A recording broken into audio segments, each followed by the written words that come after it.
ప్రెస్టీ chef పై vigilance దాడులు. ఆదివారం మధ్యాహ్నం ప్రెస్టీ చెఫ్ చికెన్ ఫ్రైడ్ రైస్ తిన్న సహస్ర అనే 11 ఏళ్ల బాలిక అస్వస్థతకు గురికావడంతో తల్లిదండ్రులు ఆసుపత్రికి తరలించగా ఫుడ్ పాయిజన్ అయిందని డాక్టర్ చెప్పడంతో బాలిక తల్లిదండ్రులు ఇచ్చిన ఫిర్యాదు మేరకు విజిలెన్స్, జీవీఎంసీ మరియు ఫుడ్ సేఫ్టీ అధికారులు బుధవారం ప్రెస్టీ చెఫ్లో ఆహార తనిఖీలు నిర్వహించారు.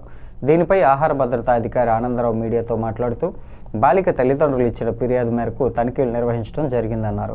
ప్రెస్టీ చెఫ్లో ప్రజలు తీసుకుంటున్న ఆహార పదార్థాలలో నాణ్యత లోపించడంతో కొన్ని ఆహార పదార్థాలను అధికారులు సేకరించి హైదరాబాద్ ల్యాబ్కు పంపిస్తున్నట్లు ఆయన తెలియజేశారు.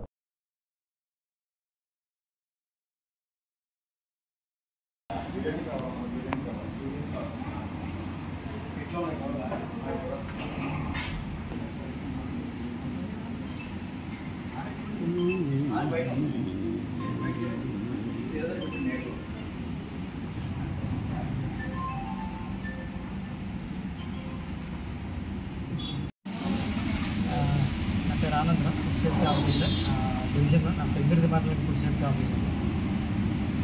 ఈరోజు విజిలెన్స్ అధికారులతో పాటు కంప్లైంట్ నేపథ్యంలో మనం legal metrology, municipal sanitation department ఇతర అధికారులతో కూడా చెక్ చేయడం జరిగింది.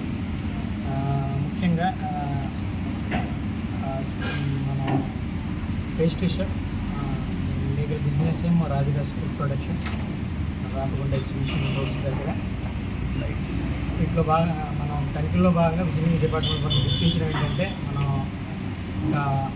బాయిల్డ్ చికెన్ అండ్ స్టేల్ ఫుడ్గా కొన్ని గుర్తించాం. లేబుల్ లేకుండా గుర్తించాం. వాటిని మనం బాయిల్డ్ చికెన్, వెజ్ మంచూరియా మరియు రైతా, కొన్ని ఎదుర సెమీ కుక్డ్ ఫుడ్ గుర్తించడం జరిగింది. సుమారు 15 కేజీల వరకు ఈ స్టేట్ వితౌట్ లేబుల్ ఉన్నటువంటి ఫుడ్ గుర్తించడం. వాటన్నింటిని మనము అధికారుల సమక్షంలో మరియు సాఫ్ట్ సమక్షంలోనే మనం డిస్ట్రాక్ట్ చేయడం జరిగింది. నోటీస్ కూడా సేమ్ అదే నోటీస్ మన యజమానిపై జారీ చేయగలిగింది, డిస్ట్రక్షన్ నోటీస్ ఉంది. తర్వాత అదేవిధంగా తనిఖీలో భాగంగా ఏదైతే ఫ్రైడ్ రైస్, చికెన్ బిర్యానీ, ఏది ఇతర ప్రిపేర్డ్ ఫుడ్లో వాడే మనం స్టోర్ చేసి ఉన్న సెమీ కుక్డ్ ఫుడ్ అంటాం వాటిని మనం డైరెక్ట్గా బాయిల్ చేసి ఆర్డర్ వచ్చినట్టే వాటిని ఫ్రై చేసి కానీ ఇతర పదార్థాలు కలిపి సర్వ్ చేస్తాం. అలాంటి కుక్డ్ మీట్ కూడా మనం గుర్తించడం జరిగింది. సుమారు 5 కేజీలు వరకు గుర్తించడం జరిగింది. వాటిని మనము అది వాటి యొక్క నాణ్యత, క్వాలిటీ లేదా ఇతర ఏదైనా అటెండెంట్స్ కానీ రసాయనాలు కలిసి ఉన్నాయని నిర్ధారించడానికి శాంపిల్ తీయడం జరిగింది. ఫ్రైడ్ చికెన్ అనేది వాటిని మనం స్టేట్ ఫుడ్ ల్యాబొరేటరీ హైదరాబాద్కి పంపించడం జరుగుతుంది. వాటి పరీక్ష యొక్క రిజల్ట్ ఏదైతే రిపోర్ట్ వస్తుందో వితిన్ 10 to 14 డేస్లో వస్తుంది. వాటిని కూడా వాటి ఆధారంగా తప్పని చర్యలు ఉంటాయి. అది ఏదైతే మనం డిస్ట్రక్ట్ చేసామో స్పాయిల్డ్ ఫుడ్ అయితే ముందు వాటిపైన కూడా మనం కేసు నమోదు చేసాం.